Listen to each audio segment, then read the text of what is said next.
Hello students, percentage की second class लेके मैं फिर आपके सामने आ चुका हूँ। फर्स्ट क्लास हमने कल डिस्कस किया था। फर्स्ट क्लास में बेसिक चीज़ें डिस्कस की थी कि परसेंट से फ्रैक्शन को कैसे कन्वर्ट किया जाता है, फ्रैक्शन से परसेंटेज को कैसे कन्वर्ट किया जाता है।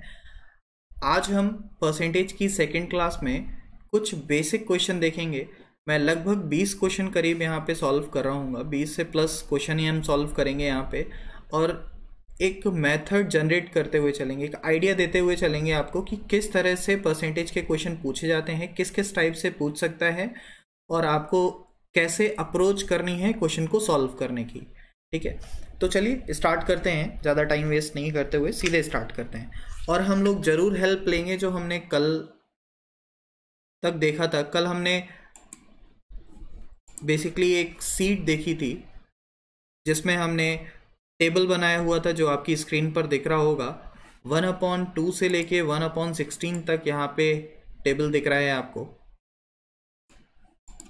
इनका ही हम यूज़ करने वाले हैं आगे चलते हुए। तो चलिए स्टार्ट करते हैं, पहले क्वेश्चन की तरफ चलते हैं। ओके, हमारा फर्स्ट क्वेश्चन कह रहा है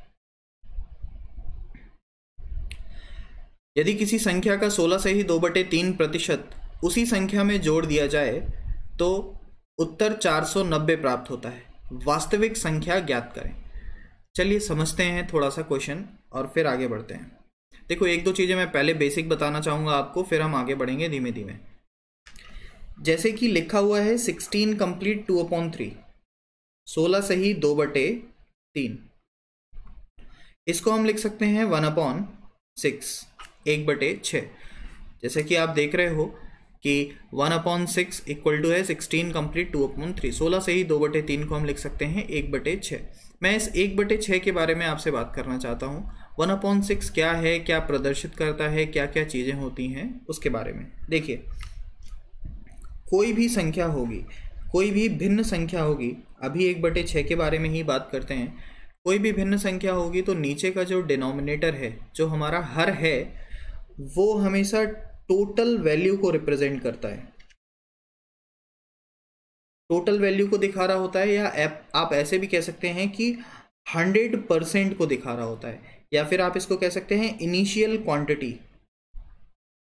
इनिशियल क्वांटिटी यानी कि वास्तविक संख्या को दिखा रहा होता है। नीचे वाला जो वैल्यू होता है किसी भी भिन्न का, मैं इस सारी चीज़ों को आगे तक रिपीट करता हुआ चलूँगा, तो बस ध्यान से सुनते रहिए और पूरी क्लास में बने रहिए। किसी भी भिन्न का जो नीचे वाला पोर्शन होता है वो दिखाता है अपने आप में 100% को। इनिशियल क्वांटिटी भी कहते हैं हम, यानी कि वास्तविक संख्या भी कहते हैं, और टोटल वैल्यू भी हम कभी कभी इसको कहते हैं। ऊपर वाला जो वैल्यू होता है ये दिखा रहा होता है चेंज को, अब बदलाव, यानी कि जिस प्रतिशत की बात हो रही होती है। जैसे कि अभी 16 से ही 2/3% की बात हो रही है, तो आप कह सकते हो कि यदि 6 यूनिट अपने आप में 100% है तो 1 यूनिट जो है वो होगा 16 से ही 2/3%। यानी कि ऊपर वाला जो वैल्यू है वो हमेशा दिखाता है जिसके बारे में बात हो रही होती है, जिसके बारे में हम बात कर रहे होते हैं। या आप इसको लिख सकते हैं चेंज। ये दिखाता है बदलाव को, चेंज कितने का हो रहा है हमारे पास। अगर आप कहोगे टोटल 6 रुपये हैं तो चेंज कितने का हो रहा है, 1 रुपये का हो रहा है। ये चीज़ क्लियर हुई। देखो, मैं बिल्कुल छोटी छोटी बातें लूँगा और समझाते हुए चलूँगा, बस आप ध्यान से सुनते रहो उन चीज़ों को। समझो एक बात, मान लो मैं आपसे कहता हूँ कि मेरी जेब से 12.5% रुपये चोरी हो गए। मेरी जेब से 12.5% रुपये चोरी हो गए, तो इसका मतलब क्या है। अब आप कहोगे कि आप पहले टोटल तो बताओ कि आपके पास था कितना पैसा, तब हम उसका 12.5% निकालेंगे और तब जाके आप कहोगे कि 12.5% चोरी हो चुका है। समझो, 12.5%, 12 कंप्लीट 1/2%, 12.5% को हम लिखते हैं 1/8। अगर मैंने आपसे सिर्फ इतना कहा कि मेरी जेब से 12.5% रुपये चोरी हो गया है, तो अब आपको समझ लेना है कि मेरी जेब में पहले 8 रुपये होगा और उसमें से कितना रुपए चोरी हुआ, तो 1 रुपये चोरी हुआ है। ऊपर वाली वैल्यू दिखाता है जिस प्रतिशत की हम बात कर रहे होते हैं। तो बचेगा कितना रुपए अब मेरी जेब में, तो आप कहोगे 7 रुपये आपकी जेब में बच रहा होगा। तो अगर फ्रैक्शन के माध्यम से मैं लिखना चाहूँगा ना, तो मैं कहूँगा कि मेरे पास 8 रुपये थे, 1 रुपये चोरी हो गया, बचा कितना 7/8 रुपीज़ अब मेरे पास बच रहा है। बेस वैल्यू वैसे का वैसे ही चलता रहता है और इसी तरह चीज़ों को आगे तक लेके जाया जाता है। अब हम अपने क्वेश्चन पर आते हैं और क्वेश्चन की बात करता हूँ कि क्वेश्चन हमसे क्या पूछना चाह रहा है, क्या बताना चाह रहा है। देखिए रफ कर रहा हूँ मैं ये सारा कुछ।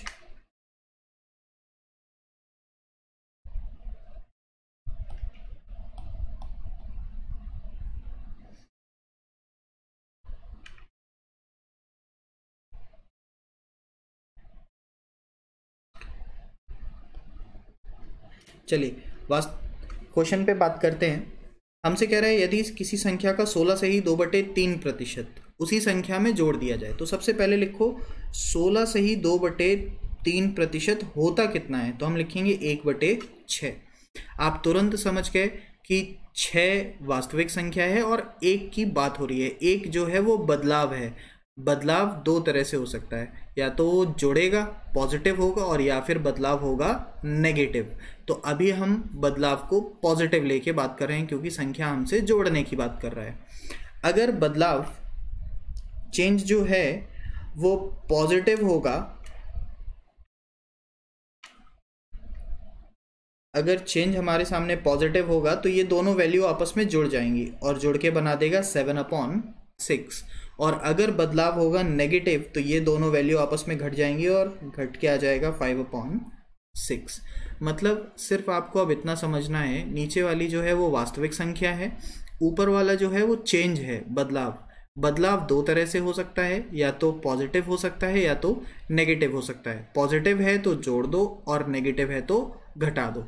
यानी कि किसी संख्या में 16 से ही 2/3 संख्या अगर जोड़ी जाएगी उसी का, तो वो 7/6 पहुंच जाएगा।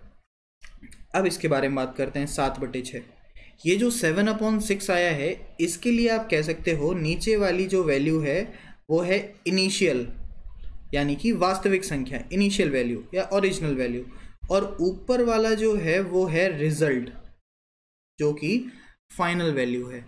और इन दोनों के बीच का अंतर कितना है, तो अंतर है बदलाव, चेंज, जिसके बारे में हम अभी तक बात कर रहे थे। अब क्वेश्चन में दिया कितना है, क्वेश्चन पढ़ते हैं फिर से। कह रहा है यदि किसी संख्या का 16 से ही 2/3 उसी संख्या में जोड़ दिया जाए तो उत्तर 490 प्राप्त होता है। किसी संख्या का 16 से ही 2/3 यानी कि 6 में से 1 जोड़ दिया जाए, यानी कि 7/6 आ गया, तो उत्तर जो है वो 490 प्राप्त होता है। रिजल्ट जो है वो ऊपर वाली संख्या दिखाती है। 7 यूनिट कितने को दिखा रहा है, तो आप कहोगे 490 रुपये को दिखा रहा है। अगर 490 को दिखा रहा है, 490 को दिखा रहा है अगर 7 यूनिट, तो 1 यूनिट का मान कितना, तो 1 यूनिट का मान हो जाएगा 70, और 6 यूनिट का मान कितना, तो 6 यूनिट का मान हो जाएगा 420। और आप कहोगे वास्तविक संख्या होगी यहाँ पे 420।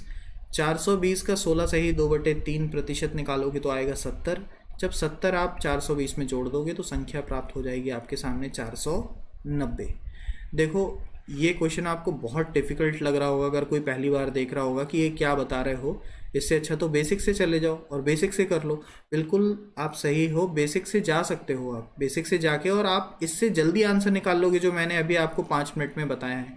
लेकिन समझो आप इस बात को कि ये तरीका है, अगर आप एक बार सीख जाओगे तो आप टाइम रिड्यूस करते ही जाओगे। बेसिक से आप कितनी बार भी कर लो पर टाइम रिड्यूस नहीं कर सकते। इसको अगर पहली बार में करने में, अभी समझने में मैं मान लेता हूँ 5 मिनट लगा, लेकिन करने में जब बैठोगे तो हो सकता है 1 मिनट लगे। जब एक ही क्वेश्चन को 10 बार कर लोगे तो हो सकता है वो सिर्फ सेकंड्स में सॉल्व हो रहा हो, और वो सेकंड हो 4 से 5 सेकंड। अगर मुझे इस क्वेश्चन को पर्सनली करना होता तो मैं बस ये वैल्यू देखता, 16 से ही 2/3, तुरंत दिमाग में आ जाता 1/6। फिर देखता जुड़ रहा है, जुड़ने का मतलब ऊपर 7 हो गया, 7 यूनिट दिखा रहा है 490 को, 7 यूनिट 490, तो 6 यूनिट का वैल्यू 420। ऑप्शन देखता 420 और आंसर मार के आगे निकल जाता। तो तरीके धीमे धीमे डेवलप होंगे। अगर आप पहली बार पढ़ रहे हैं तो घबराओ मत, बस समझते हुए चलो क्या हो रहा है। जो भी चीज़ें चल रही हैं वो आपको समझ में आनी चाहिए, बस ये है मेन फोकस हमारा। अगला क्वेश्चन देखते हैं। सेम क्वेश्चन मैंने रखे हुए 4-5 ताकि आपको बेसिक अंडरस्टैंडिंग बिल्कुल अच्छी हो जाए। नेक्स्ट क्वेश्चन देखते हैं इसी पे। चलिए देखते हैं। लिखा हुआ है if 12 complete 1/2% of a number is subtracted from itself then the result become 5670 find the original number। एक बार ट्राई करो आप लोग खुद से और फिर मैं इसको सॉल्व करता हूं।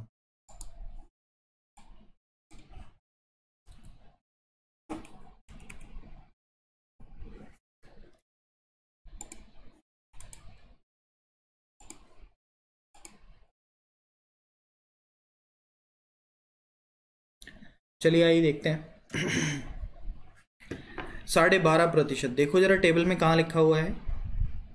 12.5% लिखा हुआ है 1/8, 1/8। ओके, 12.5% का मतलब है 1/8 और नीचे वाली संख्या है वास्तविक संख्या। घटाने की बात कर रहा है, घटाने की बात कर रहा है, यानी कि माइनस का साइन आ जाएगा। जब आप 8 में से 1 घटाओगे तो बचेगा कितना, 7/8।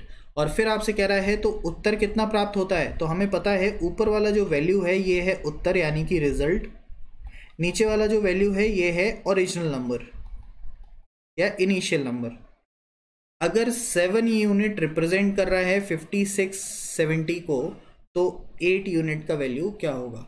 तो 7 यूनिट का मान अगर आपके सामने दे रहा है, 7 यूनिट रिप्रेजेंट कर रहा है 5670, तो 1 यूनिट का मान हो जाएगा 810। और फिर पूछ रहा है 8 यूनिट का मान, तो मल्टीप्लाई बाय 810 कर दो, 0 का 0, 8 और 64। फाइनल आंसर हमारे सामने हो जाएगा 6480। हमें देखना क्या था कि अगर घटाया जा रहा है तो कम करना है और बढ़ाया जा रहा है चीज़ों को तो आप बढ़ा दो और आपका आंसर आपके सामने हो जाएगा। अगले क्वेश्चन पे चलते हैं। देखिएगा आप ध्यान से, क्वेश्चन चेंज हुआ है थोड़ा सा, पढ़िएगा ध्यान से। यदि किसी संख्या में 128 जोड़ा जाता है तो वो स्वयं का 157 1/7% हो जाती है। अब देखो, रुको थोड़ा सा, कल की बातें याद करो। कल मैंने आपको बताया था 100% से अगर कुछ ऊपर जा रहा होता है इसका मतलब है उसका जो अंश का मान है वो हर से बड़ा हो चुका है। 157 1/7 को अगर हम भिन्न में तोड़ेंगे तो देखो मैं कैसे लिखूंगा, इसको लिखूंगा 100 प्लस 57 1/7%। 100 यूनिट का मान होता है 1, 57 1/7 का मान कल हमने देखा था है 4/7। अगर 7 एकम 7 4, 11/7 ये वैल्यू आ गई है। 11/7 आ रहा है अभी, लेकिन ये आ कब रहा है, जब 128 जोड़ा जा चुका है। नीचे वाली जो संख्या है वो होगी वास्तविक संख्या, ओरिजिनल नंबर। ऊपर वाली जो वैल्यू होगी वो होगी रिजल्ट, आंसर होगा फाइनल। और बीच का डिफरेंस क्या कहलाएगा, बीच का डिफरेंस कहलाएगा परसेंटेज चेंज, कितने प्रतिशत का बदलाव हुआ है। अगर आप ठीक से देखो तो आप ऐसे समझ सकते हो कि अपने आप में कोई वैल्यू 100% होगी, जब उसमें 57 1/7 जोड़ा जाएगा तब जाके वो 157 1/7 हो जाएगी, यानी कि 11/7 हो जाएगी। तो 126 जो जोड़ा जा रहा है उसका वैल्यू कितना है, यहां से देखोगे आप 7 में से कितना बढ़ के 11 हो रहा है, तो आप कहोगे 4 यूनिट दिखा रहा है 128 को, 4 यूनिट दिखा रहा है 128 से। आपसे पूछा जा रहा है वास्तविक संख्या क्या है, तो अगर 4 यूनिट 128 को दिखा रहा है तो 1 यूनिट का मान कितना, तो 1 यूनिट दिखाएगा 32 को, और 7 यूनिट का मान कितना, तो 32 मल्टीप्लाई बाय 7। मल्टीप्लाई करो और देखो आंसर कितना आ रहा है। लैंग्वेज समझने की कोशिश करो, सारा कुछ लैंग्वेज में ही है कि किस तरह से क्वेश्चन आपसे पूछा जा रहा है। इस बार आपसे कह रहा था कि जोड़ा जाता है, 128 जो दिया गया है वो जोड़ने वाली संख्या दी गई है कि इतना जोड़ दिया जाता है तो उत्तर इतना प्राप्त होता है। संख्या जो है रिजल्टेंट 157 1/7 प्राप्त होता है, तो उसके हिसाब से हमने इसको सॉल्व किया। चलिए अगला देखते हैं। यदि 52 ऐड किया जाता है तो संख्या अपने आप का 140% हो जाती है। अब 140 को लिखोगे कैसे, तो कहेंगे 100 प्लस 40%। 100 का मतलब है 1, 40 का मतलब है 2/5। ठीक से लिखेंगे तो 7/5। नीचे वाली वैल्यू दिखा रहा है ओरिजिनल नंबर को और ऊपर वाला वैल्यू दिखा रहा है रिजल्ट को। जोड़ा कितना गया है 52, तो आप कहोगे चेंज कितने का हो रहा है, 2 यूनिट का। 2 यूनिट का मतलब है 52 तो 1 यूनिट का मतलब हो जाएगा 26। आपसे पूछ रहा है वास्तविक संख्या, तो 26 गुणे 5 आपका फाइनल आंसर होगा। वास्तविक संख्या हो जाएगा 26 मल्टीप्लाई बाय 5। होप ये क्लियर होगा। नेक्स्ट क्वेश्चन और लास्ट क्वेश्चन इस टाइप का, इसके बाद फिर हम टाइप चेंज कर देंगे। किसी संख्या में 50 घटाने पर वह स्वयं का 80% हो जाती है। 80% का मतलब क्या है? 80% को अगर आप लिखोगे तो आप याद करो कि 20% के मल्टीपल में ही तो आता है 80%। तो 20 का कितना गुना? तो 4 गुना। 20 का मतलब होता है 1/5, तो 80% का मतलब हो जाएगा 4/5। 4/5 प्राप्त होता है। तो वास्तविक संख्या, तो वापस से फिर से 4/5 के बारे में हम देख रहे हैं। 5 जो है वो ओरिजिनल संख्या है और ऊपर 4 जो है वो रिजल्ट की बात कर रहा है। कितना जोड़ा जा रहा है? तो 50 जोड़ा जा रहा है हमारे, सॉरी घटाया कितना जा रहा है? तो 50 घटाया जा रहा है। और हमारे सामने कितना घटाया जा रहा है? 1 यूनिट। 1 यूनिट रिप्रेजेंट कर रहा है 50 को, तो 5 यूनिट कितने को दिखाएगा? तो 50 गुणे 5, 250 आपका फाइनल आंसर हो जाएगा। ये हो जाएगा 50। मेरे ख्याल से अब ये चीज़ें क्लियर हो गई होंगी। हमें थोड़ा सा टाइप चेंज करना चाहिए और आगे की तरफ बढ़ना चाहिए।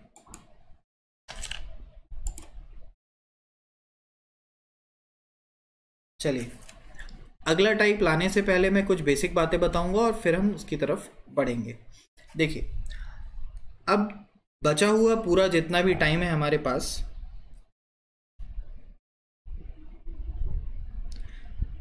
अब जो भी बचा हुआ, 1 मिनट रुक जाइए।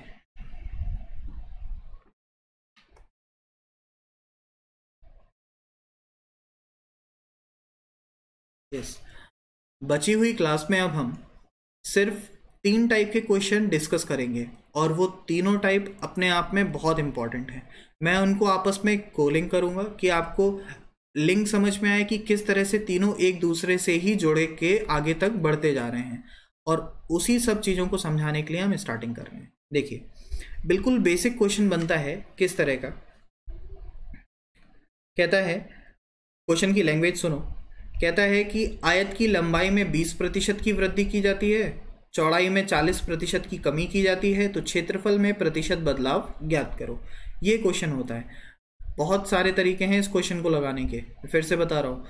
A+B का फॉर्मूला है, कुछ लोग A B फॉर्मूलेस लगाते हैं, बहुत अलग अलग तरीके से लगा सकते हैं, और आसान भी है, बहुत आसान क्वेश्चन है, आराम से लग भी जाता है। लेकिन समझो मैं समझाना क्या चाह रहा हूँ। जब भी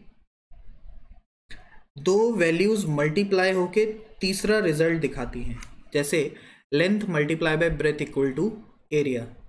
दूसरा देखते हैं, जैसे कि price multiply by consumption equal to expenditure. अब हिंदी वालों को दिक्कत हुई होगी, यानी कि मूल्य गुणे खपत बराबर खर्च। जब 2 चीज़ें मल्टीप्लाई होके तीसरा रिजल्ट दिखाती हैं।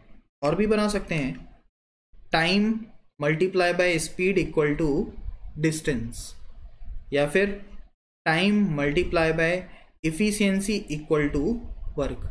तो अब ये टाइम, स्पीड, डिस्टेंस और टाइम एंड वर्क में हमें नहीं जाना है।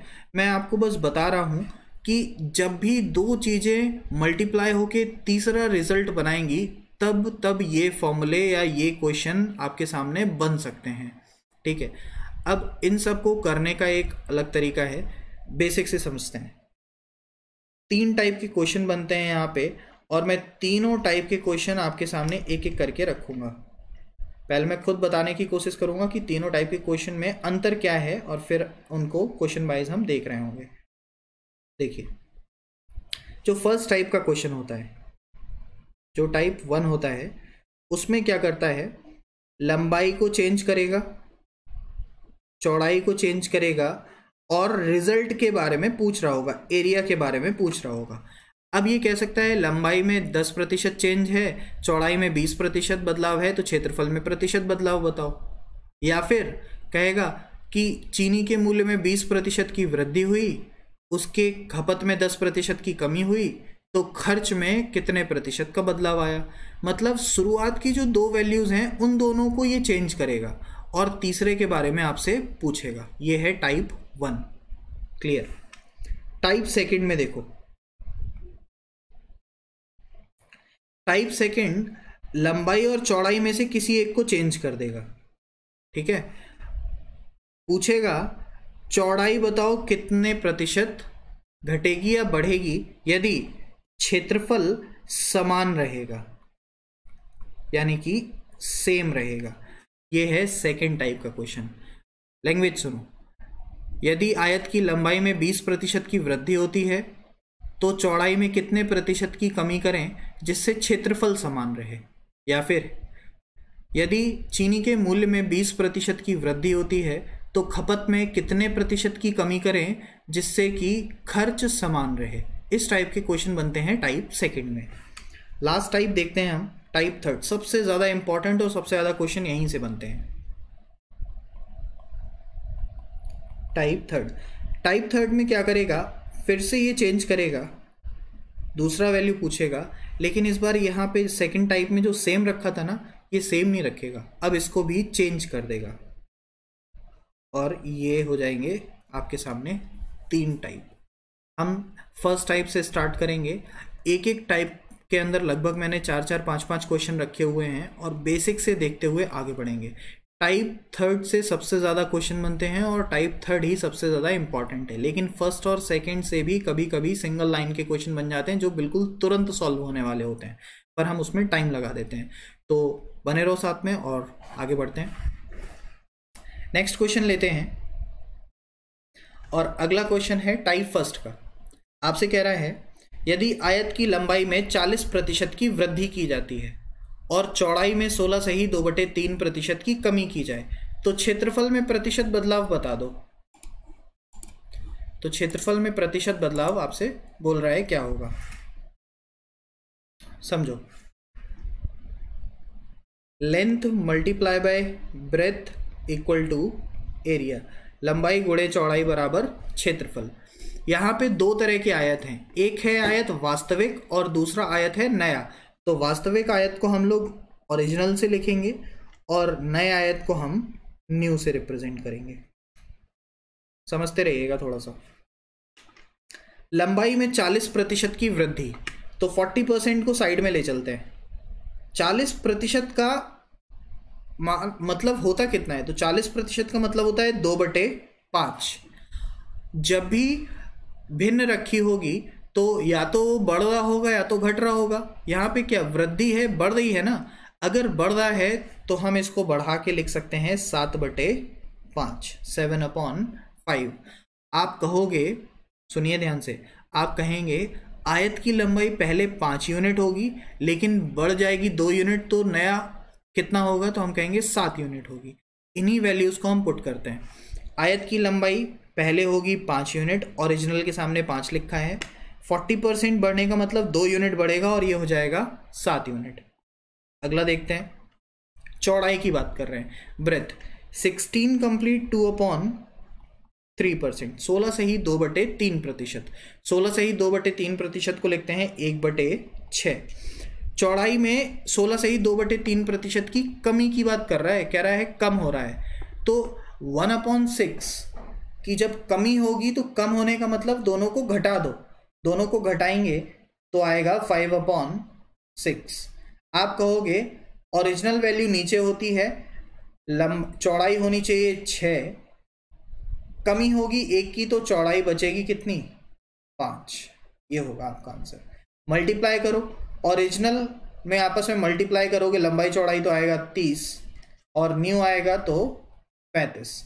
अब आप कहोगे वास्तविक क्षेत्रफल कितना था, तो 30 यूनिट था और नया क्षेत्रफल कितना हो गया, 35। कितने की वृद्धि है, 5 यूनिट की वृद्धि है। समझिएगा, 5 यूनिट की वृद्धि है किस पे, 30 पे। 5 यूनिट की वृद्धि है और बेस पे हम हमेशा लिखते हैं वास्तविक को, और वास्तविक क्या है हमारे सामने, 30। ओरिजिनल वैल्यू लिखते हैं हमेशा बेस पर। बहुत ज़्यादा गलतियां होती हैं यहाँ पे, 5/35 गुणे 100 भी कर देते हैं, लेकिन याद रखो कि बेस पर लिखेंगे वास्तविक वैल्यू। तो बदलाव कितने का हो रहा है, वृद्धि कितने की हो रही है, 5 की, किस पे, 30 पे। प्रतिशत में ले जाने के लिए गुणा 100, कैंसिल करोगे यहाँ पे, या तो सीधे सीधे कैंसिल कर लो, गुणा 100 करने की जरूरत नहीं है क्योंकि अब हम तो मान जानते हैं। 5 से कटेगा तो 1/6, 1/6 का मतलब 16 से ही 2/3% की वृद्धि। यह है हमारा फाइनल आंसर। क्षेत्रफल में कितने प्रतिशत की वृद्धि होगी, तो हमारा आंसर होगा 16 से ही 2/3% की वृद्धि होगी। अब कोई ऐसे लॉजिक मत लगाना कि यहाँ पे 16 से 2/3 की कमी हुई थी इसलिए ये इतनी वृद्धि हो रही है, ऐसा कुछ नहीं है, उसका उससे कोई संबंध नहीं है। बिल्कुल अलग आंसर आ सकता था, बस बाय लक वो आंसर हमारे सामने आ गया है। एक क्वेश्चन सेम फिर से लेते हैं और ट्राई करते हैं। चलिए आगे बढ़ते हैं। ओके, सेम क्वेश्चन है, बस लंबाई चौड़ाई की जगह चीनी का मूल्य और खपत आ गई है। आपसे कह रहा है चीनी के मूल्य में 16 से ही 2/3 की वृद्धि होती है। मूल्य का मतलब है प्राइस, चीनी के मूल्य की बात कर रहा है। मूल्य गुणे कंजम्पशन का मतलब है खपत, इक्वल टू एक्सपेंडिचर यानी कि खर्च। ये तीन चीजें हैं हमारे सामने, price multiply by consumption equal to expenditure. चलो 16 से ही 2/3% की वृद्धि, तो इसका मतलब 1/6, वृद्धि का मतलब 7/6। और हम जानते हैं बेस यूनिट वास्तविक को दिखाता है और ऊपर वाला नया रिजल्ट दिखाता है, तो हम लिखेंगे 6 से कितना हो रहा है, तो 7 हो रहा है। फिर खपत में 20% की कमी होती है। 20% का मतलब कितना है, 1/5। 1/5 को अगर ठीक से लिखेंगे, कमी का मतलब 4/5। आप लिख सकते हो 5 से कितना हो जाएगा, 4। अब कहेंगे मल्टीप्लाई कर लो आपस में, 6 पंचे 30, 7 चौके 28। पहले खर्च कितना हो रहा था, 30, और अब कितने रुपए खर्च हो रहे हैं, 28। कितने की कमी आई है, 2 की। 2 की कमी आई किस पे है, तो 30 पे। 2 की कमी आई है 30 पे गुणे 100। 0 से 0 कैंसिल करो, ऊपर बचा 20/3। 3 से कैंसिल होगा तो कितने टाइम कैंसिल चला जाएगा, ये 6 से ही 2/3%। कह सकते हो आप 6 से ही 2/3% की कमी हो जाएगी। अब देखो, जरूरी नहीं था कि आप इसको पूरा सॉल्व ही करो, आप ऐसे भी समझ सकते थे कि 2/30 आ रहा है यानी कि 1/15, और 1/15 का मान देखो जरा, जो टेबल है उसमें कितना है, तो 6 से ही 2/3%। तो 1/15 की कमी हो रही है यानी कि 6 से ही 2/3% की कमी हो रही है हमारे सामने। होप ये अब क्लियर हुआ होगा। अगले क्वेश्चन की तरफ बढ़ते हैं। सेम क्वेश्चन है, बस लैंग्वेज चेंज फिर से किया हुआ है। जल्दी से सॉल्व करो और बताओ इसका आंसर कितना है।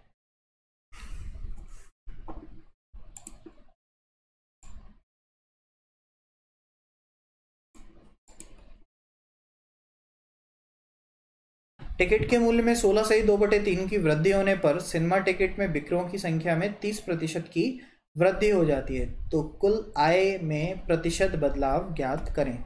चलिए देखते हैं फिर से।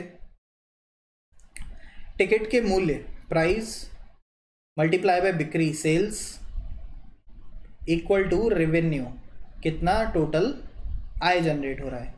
मूल्य कितना है, उसकी बिक्री कितनी हो रही है, और ये दोनों जब गुणा होंगे तो बराबर हो जाएगा आय के। मूल्य में 16 से ही 2/3 की वृद्धि होने पर, 16 से ही 2/3 मतलब 1/6, और 1/6 का मतलब 7/6, क्योंकि वृद्धि हो रही, तो आप कहोगे 6 से बढ़ के हो जाएगा 7। सिनेमा टिकट की बिक्री पर 30% की वृद्धि होती है। अच्छा, बिक्री पर भी वृद्धि हो रही है। अब 30% की वृद्धि देखो कितना होता है, 30% को लिखोगे 3/10। वृद्धि का मतलब कितना, तो जुड़ जाएगा 13/10, मतलब कोई वैल्यू 10 से कितना हो जाएगा, 13। देखो जरा कितने परसेंट का इंक्रीमेंट है, तो आप कहोगे 6 × 10 यानी कि 60।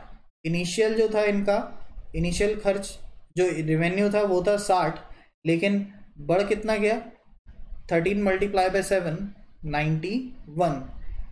कितने का इंक्रीमेंट है, तो 31 का इंक्रीमेंट है। 31 का इंक्रीमेंट है किस पे, 60 पे, गुणे 100। सॉल्व करो और आंसर देखो। अब सॉल्व करना थोड़ा सा मुश्किल हो जाएगा, या कह सकते हो आप बेसिक से करना पड़ेगा, क्योंकि 31/60 फ्रैक्शन हमने सॉल्व नहीं किया हुआ है या नहीं देखा हुआ है। लेकिन आप फिर भी ऑप्शन अगर आपके पास होंगे तो आप तुरंत इसका आंसर लगा सकते हो देख के। आपको बस ये समझना होगा 31/7 यानी कि 1/2, 30/60 होता तो 1/2 होता पूरा पूरा। 1/2 का मतलब 50%, 50% से बस थोड़ा सा ही ज्यादा है। अगर हम इसको बिल्कुल बेसिक से लेके जाएंगे, जैसे 20 से सॉल्व करेंगे तो 5 और बेस पे आ जाएगा 3, और 31 गुणे 5 यानी कि 155 डिवाइड बाय 3। तो आंसर होगा हमारे सामने 51 कंप्लीट 2/3%, 51 सही 2/3%। मैंने आपसे कहा था 50% से थोड़ा सा ज़्यादा होगा, तो जो भी ऑप्शन 50% से थोड़ा सा ज़्यादा होगा वो आप आंसर लगा के आगे बढ़ सकते थे, लेकिन सॉल्व भी कर सकते हैं हम, ऐसा कोई दिक्कत वाली बात नहीं है। अगला क्वेश्चन देखते हैं। If the side of square is increased by 10%, वर्ग की बात कर रहा है। वर्ग का क्षेत्रफल कितना होता है बता दो जरा एक बार। वर्ग का क्षेत्रफल होता है भुजा का स्क्वायर, मतलब side multiply by side equal to area, यही तो होता है। जैसे लंबाई गुणे चौड़ाई बराबर क्षेत्रफल, इसी तरह वर्ग का भी होता है, लेकिन वहां पे भुजा गुणे भुजा बराबर क्षेत्रफल होता है, क्योंकि लंबाई चौड़ाई को वहां पे समान माना जाता है और एक ही भुजा हम लेके चलते हैं। 10% की वृद्धि का मतलब है 10 से 11 होना, तो दोनों भुजाओं में 10 से 11 का इंक्रीमेंट होगा, तो टोटल देखोगे तो 100 और 11 11 तो 121। कितने की वृद्धि? 21 की वृद्धि। 21 की वृद्धि किस पे? 100 पे। बेस पे अगर 100 रखा हुआ है तो सीधा सीधा ऊपर वाली वैल्यू ही हमारा प्रतिशत मान बना देगा। 21/100 का मतलब है 21% की वृद्धि आपके क्षेत्रफल में हो रही होगी यहाँ पे। नेक्स्ट क्वेश्चन देखते हैं फिर से। ओके, टाइप फर्स्ट यहाँ पे आके खत्म किया है हमने। 5-6 क्वेश्चन करने के बाद इसको खत्म कर रहे हैं। टाइप सेकंड पर चलते हैं। मे बी आपको टाइप सेकंड याद होगा, जो हमने स्टार्टिंग में बताया था कि टाइप सेकंड में किस तरह के क्वेश्चन बनते हैं। देखिए, आपसे कह रहा है चीनी के मूल्य में 25% की वृद्धि होने पर, समझिएगा ध्यान से, चीनी के मूल्य में 25% की वृद्धि होने पर एक परिवार अपनी खपत में कितने प्रतिशत की कमी करे जिससे खर्च पर कोई प्रभाव ना पड़े। ठीक है, देखो बहुत आसान क्वेश्चन है, बेसिक से जाओगे तुरंत लग जाएगा, लेकिन कुछ चीजें मैं एक्स्ट्रा बताना चाह रहा हूं, उनके बारे में ध्यान से सुनो। पहले तो इसको बेसिक से ही करते हैं। हम जानते हैं price multiply consumption equal to expenditure, यानी कि मूल्य गुणे खपत बराबर होता है खर्च। ठीक है, अब आप कह सकते हो price multiply consumption equals to expenditure है हमारे पास। मूल्य में कितने प्रतिशत की वृद्धि हो रही है? तो 25% की वृद्धि हो रही है। 25% की वृद्धि को कैसे दिखाते हैं? तो हम कहेंगे 25% को दिखाते हैं 1/4, और वृद्धि का मतलब 5/4, 5/4। मतलब मूल्य 4 था और 4 से बढ़ के कितना हो जाएगा? 5। अब आपसे कह रहा है खपत में कितने की कमी करे, यानी कि ये वाला जो पोर्शन है सेकंड वाला, ये हमें खुद से भरना है। खपत में कितने की कमी करे जिससे कि खर्च पर कोई प्रभाव ना पड़े। खर्च पर कोई प्रभाव ना पड़े मतलब यहाँ पे जो वैल्यू आए वो दोनों सेम आए, समान आए। ठीक है, कब पॉसिबल है कि खर्च का मान समान हो, दोनों खर्च का मान समान हो? सिर्फ एक कंडीशन है जब ये पॉसिबल है, जब ये नीचे वाला मान ऊपर चला जाए और ऊपर वाला मान नीचे आ जाए। ध्यान से समझो, 5 उठ के ऊपर चला जाए और 4 उठ के नीचे आ जाए, तभी बस एक कंडीशन ऐसी है जब ये खर्च समान हो सकता है। 5 ऊपर जाएगा, 4 नीचे आएगा, तो हो जाएगा 20, और यहाँ पर भी हो जाएगा 20। आप कहोगे खर्च समान हो गया, खपत की जगह पे कितना आ गया? तो 5 और 4। पहले खपत हो रही थी 5 यूनिट, अब खपत हो रही है 4 यूनिट। कमी हुई है कितने की? 1 यूनिट की कमी हुई है, 1 यूनिट की। 1 की कमी किस पे है? वास्तविक। कहाँ है वास्तविक? 4 या 5? तो वास्तविक है हमारे पास 5। 1 की कमी हुई है 5 पे, मल्टीप्लाई बाय 100, आंसर हो जाएगा 20%। आप समझो, खपत यहाँ पे निकल के आई है 20% की कमी। 20% की कमी कर दो, सारा कुछ सही हो जाएगा। ठीक है, ये है बेसिक। अब समझते हैं इसका लॉजिक। ध्यान से सुनिएगा, बहुत अच्छी चीज है। मान लीजिए जो सीरीज हम लिखते हैं, जो साइड में लिखा हुआ है उसके बारे में ही बात कर रहे हैं। लिखा हुआ है 1/3, इसके नीचे 1/4, इसके नीचे 1/5 और ऐसे पूरा लिखा हुआ है। 1/3 का मान होता है 33 सही 1/3, 1/4 होता है 25% और 1/5 होता है 20%। ये मान होते हैं सामने, ठीक है। समझो, बहुत अच्छा कॉन्सेप्ट है। हम इस तरह के क्वेश्चंस को कहते हैं सिंगल परसेंटेज वैल्यू क्वेश्चन, 1% मान वाले प्रश्न। जब किसी क्वेश्चन में, किसी भी क्वेश्चन में, आप कहीं पर भी क्वेश्चन पढ़ो ना, जो मैं बोलने वाला हूँ ये चीज़ें आ जाएं तो समझ लो बहुत आसान क्वेश्चन है और आप सेकंड में सॉल्व कर सकते हो उसको। सुनो ध्यान से, जब किसी क्वेश्चन में सिर्फ 1% मान आ रहा हो और उसके अलावा कोई भी वैल्यू, कोई भी अंक ना हो, कोई भी मान ना दिया गया हो, तो उसको कहते हैं सिंगल परसेंटेज वैल्यू क्वेश्चन, 1% मान पर आधारित प्रश्न, है ना।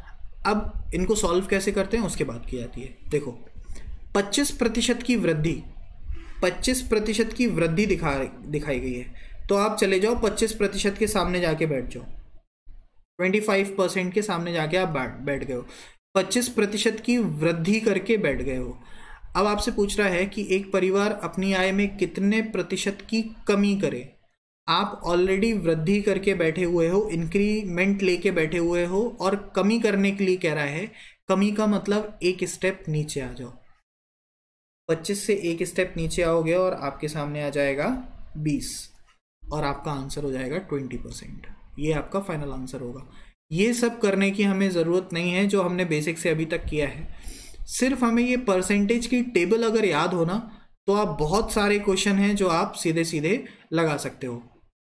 फिर से एक बार रिपीट कर रहा हूँ, सुनिए। आगे आने वाले सारे क्वेश्चन हम इसी तरह करेंगे तो बहुत आसान लगेगा, बस समझो ध्यान से। 25% का इंक्रीमेंट था, 25% का मतलब 1/4, 1/4 के सामने जाके हम बैठ गए। पूछ रहा है कितने की कमी करें। कमी करने का मतलब एक स्टेप नीचे आ जाओ, बस कमी हो रही है तो नीचे आ जाओ, कमी करें तो आंसर हो जाएगा 20%, आपका फाइनल आंसर। बेसिक से जाना है तो ये सारा मैंने करके रखा हुआ है, बेसिक से आप इस तरह जा सकते हो, लेकिन हमें जल्दी आंसर लगाना है तो ऐसे आंसर लगा सकते हो। अगला क्वेश्चन देखते हैं। सेकंड टाइप में जो हमने लिया था, जब हमने कहा था =, के सामने अगर सेम वैल्यू पुट करे, सेकंड टाइप के सारे क्वेश्चन ऐसे ही होंगे, आपको कुछ टेंशन नहीं लेना है, सारे के सारे क्वेश्चन ऐसे ही हो रहे होंगे। अब जैसे कि आयत की लंबाई में 10% की कमी करने में कितने प्रतिशत की वृद्धि की जाए चौड़ाई में जिससे क्षेत्रफल समान रहे।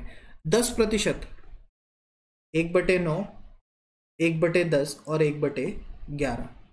1/10 का मान होता है 10%, 1/9 का मान होता है 11 सही 1/9% और 1/11 का मान होता है 9 सही 1/11%। ठीक है, समझिए 10% के सामने आप बैठे हुए हैं और आपसे कह रहा है कि कमी करके आप बैठे हुए हैं, आप ऑलरेडी डिक्रीमेंट के साथ बैठे हुए हैं। कितने प्रतिशत की वृद्धि की जाए, इंक्रीमेंट कितने का मिले आपको इंक्रीमेंट कितने का मिले जिससे कि आप क्षेत्रफल बराबर कर ले जाओ, तो आंसर हो जाएगा 11 सही 1/9% के।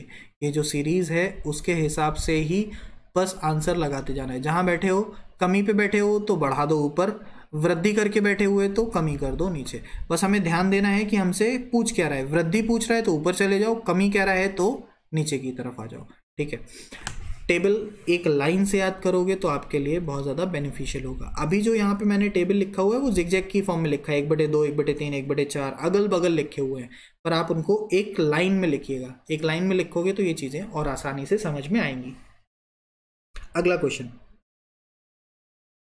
ओके, इस क्वेश्चन पे चलने से पहले एक दो चीज़ें और करते हैं। बस मैं क्वेश्चन बोलूँगा, आंसर आपकी तरफ से चाहिए। इस तरह के क्वेश्चन भी पूछे जा सकते हैं। राम की आय श्याम की आय से 20% अधिक है, तो श्याम की आय राम की आय से कितने प्रतिशत कम होगी। पूरे प्रश्न में देखोगे अगर आप तो सिर्फ एक सिंगल परसेंटेज वैल्यू की ही बात की गई है। राम की आय श्याम की आय से 20% अधिक है, तो श्याम की आय राम की आय से कितने प्रतिशत कम होगी। तो अगर अधिक है 20%, तो कमी करने का मतलब कितना, एक स्टेप नीचे आ जाओ और 20% के नीचे कितना लिखा होता है, 16 सही 2/3%। 20% का मतलब होता है 1/5 और 1/6 होता है 16 सही 2/3%। अगर आप इंक्रीमेंट लेके बैठे हुए हो 20% से तो कमी करने पे बात कर रहा है तो नीचे वाले वैल्यू पे आओ और आपका आंसर लग जाएगा। बहुत सारे क्वेश्चन इस तरह बनते हैं, टाइम पे बनते रहेंगे और मैं उनको करवाता भी रहूँगा। चलिए अगले क्वेश्चन पे बढ़ते हैं, अगला क्वेश्चन समझते हैं। ओके, चीनी के मूल्य में 40% की वृद्धि करने पर कितने प्रतिशत की कमी की जाए जिससे खर्च समान रहे। अब तो फंस गई बात, कहोगे ये जो टेबल दिया हुआ है इस पे 40% तो आता ही नहीं है, अब क्या करें, तो बेसिक से जाओ, है ना। एक तो तरीका वही है जो मैं बता चुका हूं।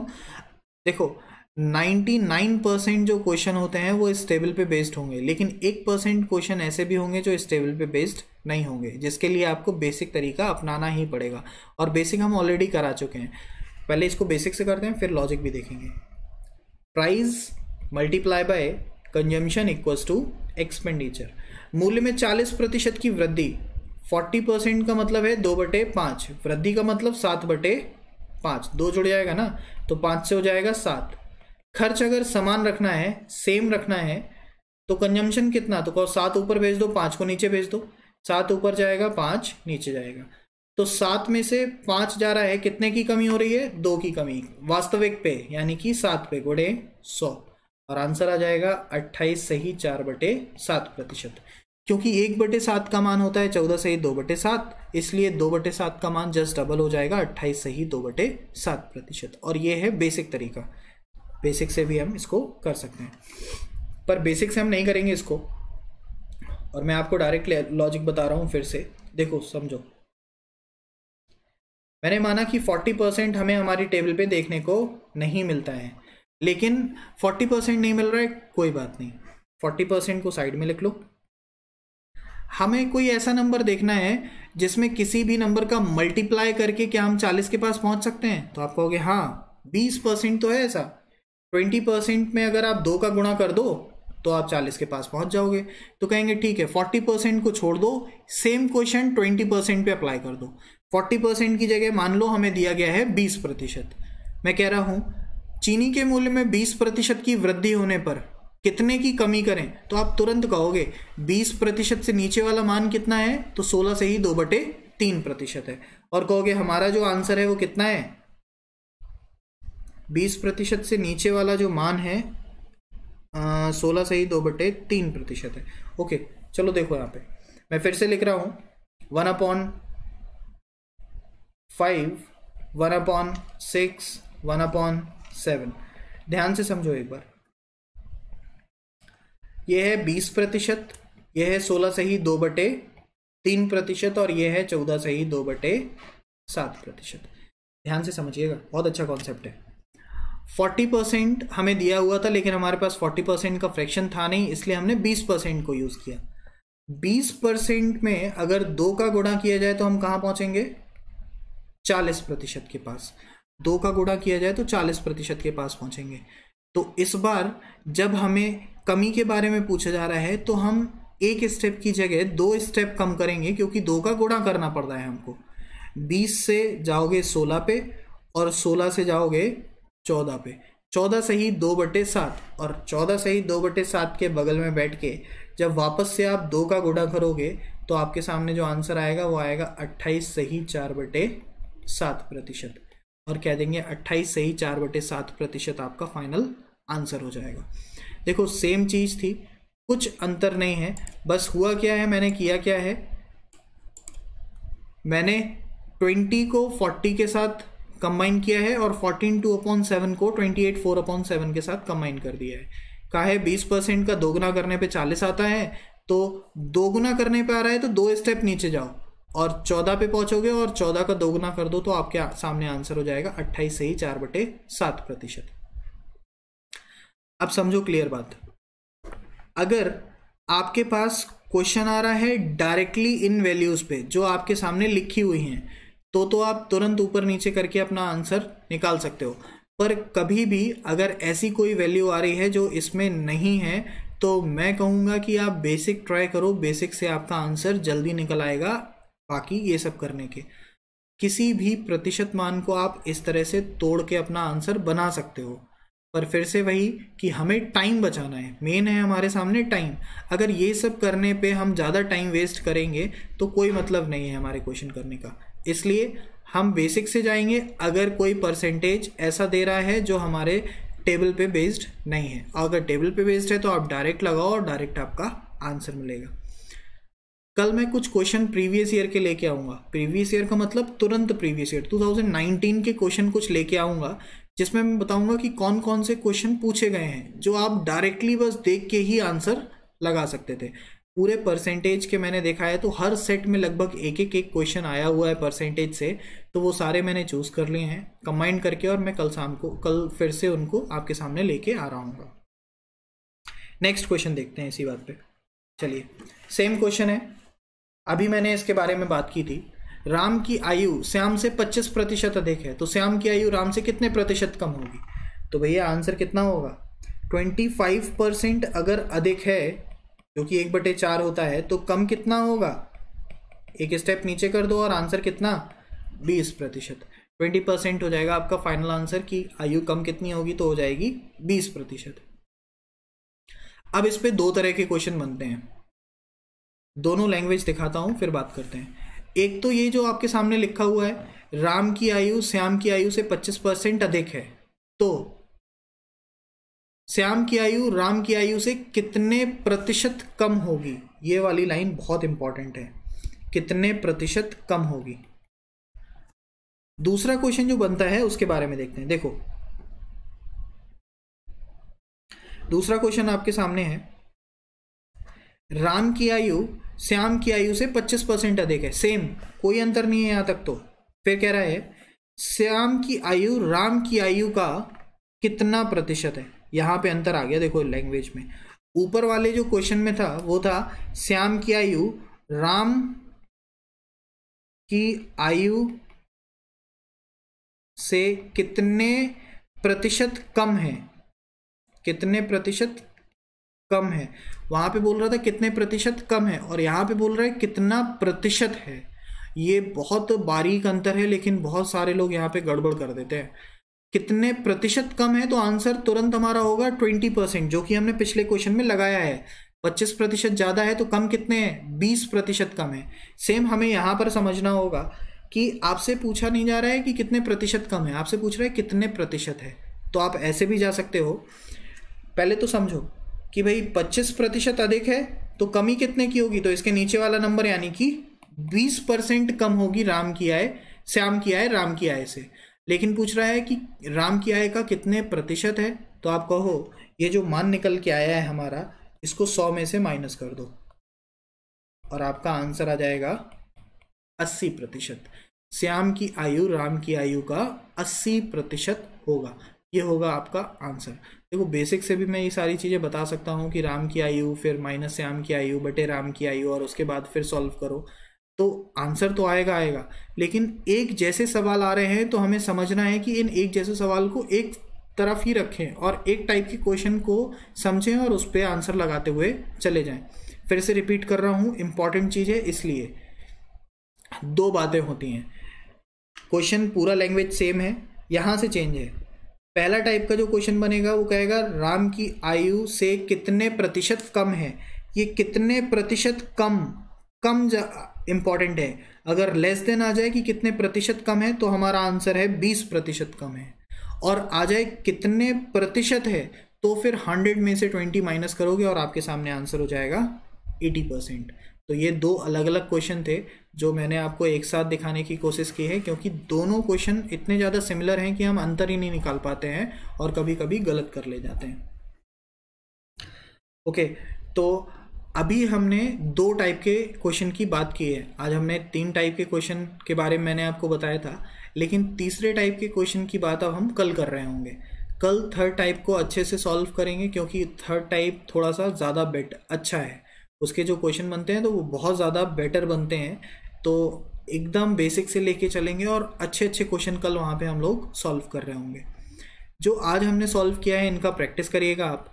कल प्रीवियस ईयर क्वेश्चंस में जो भी इस टाइप के क्वेश्चन पूछे गए हैं 2019 में, मैं उनको भी लेके आपके सामने आ रहा हूँ।